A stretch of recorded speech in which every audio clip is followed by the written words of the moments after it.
I will ask for the last time. Will you make a choice?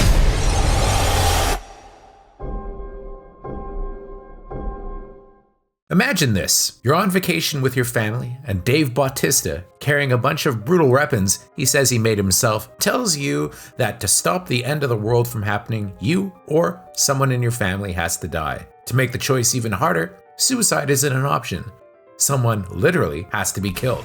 And now imagine Bautista, as crazy as it sounds, might actually be telling the truth, or at least has some compelling evidence that he's not nuts. That's the solid premise behind M.night Shyamalan's Knock at the Cabin, which is probably his most entertaining film since Split. Working with a good premise, with the film being a relatively loose adaptation of the novel The Cabin at the End of the World by Paul Tremblay, and a very talented cast that includes Jonathan Groff and Ben Aldridge, Shyamalan's made a compelling yarn that's anchored by some terrific performances. Despite playing the heavy, Bautista, as always, is most effective when he plays against type. His character, Leonard, presents himself as a very reluctant adversary to the couple at the film's heart, Eric and Andrew. Eric is played by Jonathan Groff, Andrew is played by Ben Aldridge. They assume, with some prompting, that Leonard's group is a death cult targeting them for being gay, despite the fact that Leonard and the rest of the group swears to the contrary.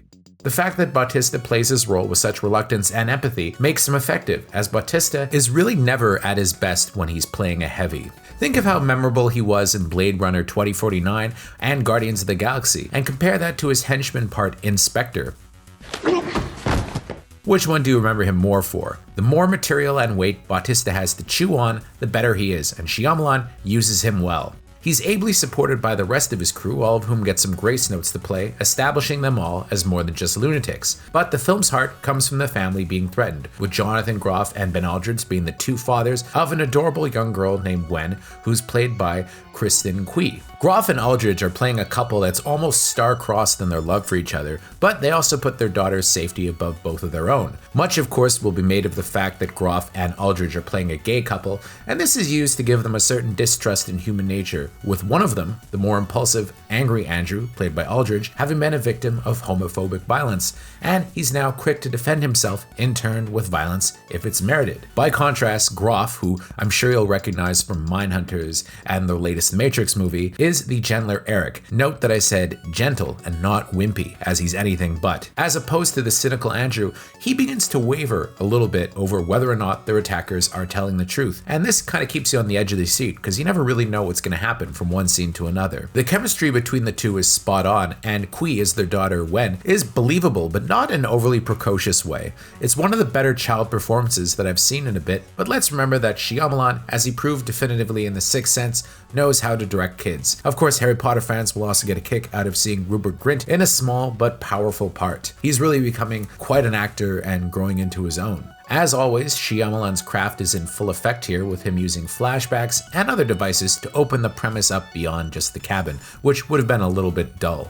A note on the rating though. In their infinite wisdom, and insert massive sarcasm here, the MPAA has opted to give A Knock at the Cabin an R rating, which is kind of ridiculous. When I heard it was going to be an R-rated movie, I was expecting a gore palooza, but this is anything but. There's pretty much no blood on screen except for one moment in the movie where it's kind of mild. All of the violence is implied rather than shown, and there's no reason for this movie at all to have been slapped with such a restrictive rating, and it's further evidence that the group needs an overhaul. Did they give the movie an R rating because there's a gay couple that it's about? Seems a little bit suspicious to me, but I digress. If you're going into this expecting tons of gore because it's a rated R horror movie, you're gonna walk away disappointed, because Shyamalan shot a movie that's ultimately pretty tame, and there's really no reason for this movie to have been slapped with a rating like this. There's pretty much nothing objectionable at all in the movie, and if anything, it has a pretty good moral core, with it being anchored by a strong love story and an overall faith in humanity. It's not particularly scary, but it's a terrific watch nonetheless, and